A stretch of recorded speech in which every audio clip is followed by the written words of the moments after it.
I studied a sports degree. I've always come from a sporty background and I've always wanted to work with young people. I joined the apprenticeship programme because I left university and I was looking for a job, and I thought that this was a good opportunity to get into the job as a youth worker in the council. During my apprenticeship course, I received a lot of support from my colleagues.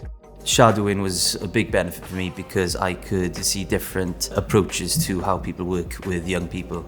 As you're working with vulnerable young people, some of the things that you might hear and the things that they may tell you that's happened to them can be quite hard to hear, but it's part of the job and you've got to be there for them.